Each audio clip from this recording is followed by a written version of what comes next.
पर्यटन मंत्रालय ने 14-15 अक्टूबर 2025 को किस जिले में 2 दिवसीय राज्य पर्यटन मंत्रियों की बैठक सफलतापूर्वक संपन्न की है? आंसर उदयपुर। पर्यटन मंत्रालय ने 14-15 अक्टूबर 2025 को राजस्थान के उदयपुर में 2 दिवसीय राज्य पर्यटन मंत्रियों की बैठक आयोजित की है, जिसमें सभी राज्य और केंद्र शासित प्रदेशों के पर्यटन मंत्री और वरिष्ठ अधिकारी शामिल हुए हैं। यह पहल केंद्रीय बजट 2025-26 की घोषणाओं को प्रतिबिंबित करती है, जिसमें भारत के पर्यटन परिवर्तन एजेंडे और विकसित भारत रोडमैप के हिस्से के रूप में गंतव्य विकास और गंतव्य प्रबंधन के लिए एक दोहरी रणनीति की रूपरेखा तैयार की गई है। उदयपुर को भारत के पर्यटन क्षेत्र में भविष्य और स्थिरता के आकार देने के लिए समर्पित एक उल्लेखनीय सभा राज्य और संघ पर्यटन मंत्री गजेंद्र सिंह शेखावत की उपस्थिति में सम्मेलन की मेजबानी करने का विशेष अधिकार मिला है। हिस्टोरिकल कंसल्टेंसी ने भारत में 50 से अधिक वैश्विक रूप से मानकीकृत पर्यटन स्थलों के विकास के लिए मंच तैयार किया है, जो निजी निवेश एवं प्रदर्शन संबंधी प्रोत्साहन द्वारा संचालित किया जाएगा। राजस्थान में कौन सी जनजातीय ग्राम उत्कर्ष अभियान 2025 जनजातीय समुदायों में सामाजिक आर्थिक विकास पर केंद्रित है? आंसर धरती आबा।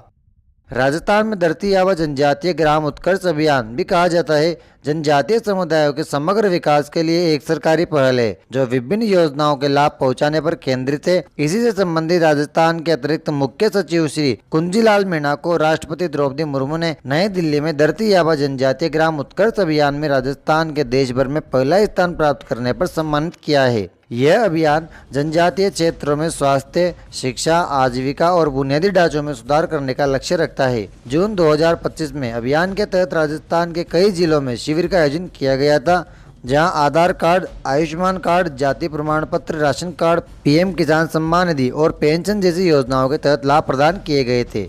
स्वास्थ्य सुविधाओं की कमी को पूरा करने के लिए उप स्वास्थ्य केंद्रों की दूरी अधिक होने पर मोबाइल मेडिकल यूनिट के माध्यम से स्वास्थ्य लाभ दिया जाने लगा। स्किल सेल एनीमिया जैसी बीमारियों के बारे में भी जागरूकता बढ़ाई जाती है। राजस्थान के किस जिले में स्थित जय नारायण व्यास यूनिवर्सिटी में प्रोफेसर पवन कुमार शर्मा को नया कुलगुरु नियुक्त किया गया है? आंसर जोधपुर। राजस्थान के 7 विश्वविद्यालयों में शनिवार को कुलपतियों की नियुक्ति की गई है। राज्यपाल हरिभाऊ बागड़े के आदेश के जारी होने के बाद 7 विश्वविद्यालयों में नए कुलगुरुओं की नियुक्ति को मंजूरी दी गई है। सबसे बड़ी राहत जय नारायण व्यास यूनिवर्सिटी जोधपुर को मिली है, जहां पिछले 8 महीने से पूर्णकालिक वीसी नहीं था। अब यहां प्रोफेसर पवन कुमार शर्मा को नया कुलगुरु नियुक्त किया गया है। राज्यपाल की ओर से नियुक्त सभी कुलगुरुओं का कार्यकाल 3 वर्ष या 70 वर्ष की आयु पूर्ण होने तक रहेगा। अन्य 6 कुलगुरु निम्न हैं: डॉक्टर सर्वपल्ली राधाकृष्णन आयुर्वेद विश्वविद्यालय जोधपुर के प्रोफेसर गोविंद सहाय शुक्ला, राजस्थान तकनीकी विश्वविद्यालय कोटा के प्रोफेसर निमित रंजन चौधरी, कृषि विश्वविद्यालय कोटा के डॉक्टर बिमला डुंगवाल, कृषि विश्वविद्यालय जोधपुर के डॉक्टर वीरेंद्र सिंह जेतावत, कर्ण नरेंद्र कृषि विश्वविद्यालय जोबनेर के प्रोफेसर पुष्पेंद्र सिंह चौहान, महाराणा प्रताप कृषि एवं प्रौद्योगिकी विश्वविद्यालय उदयपुर के डॉक्टर प्रताप सिंह। हाल ही में राष्ट्रीय आयुर्वेद संस्थान जयपुर को गुणवत्ता सूचकांक में अखिल भारतीय स्तर पर कौन सी रैंकिंग और रेटिंग मिली है? आंसर पहली, रेटिंग ए।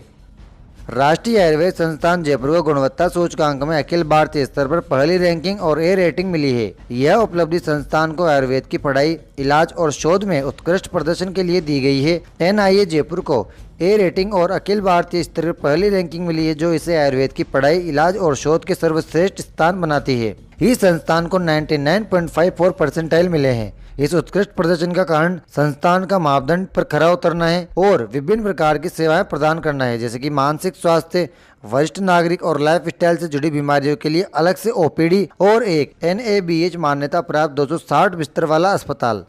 भारत सरकार ने 1976 में राष्ट्रीय आयुर्वेद महाविद्यालय जयपुर को आयुर्वेद का सर्वोच्च एवं विश्व स्तरीय शिक्षण केंद्र बनाने के उद्देश्य से राष्ट्रीय संस्थान के रूप में उन्नत एवं विकसित करने हेतु चुना था। यह पदोन्नति स्वाभाविक रूप से तत्कालीन अपेक्षित योग्यताओं के आधार पर रखी गई थी। कौन सी नदी का इतिहास प्राचीन सरस्वती नदी से जुड़ा है, जिसके तट पर कालीबंगा सभ्यता विकसित हुई थी? यह हिमाचल प्रदेश से निकलकर हरियाणा और पंजाब से होते हुए राजस्थान के हनुमानगढ़ जिले में प्रवेश करती है। आंसर घग्गर नदी।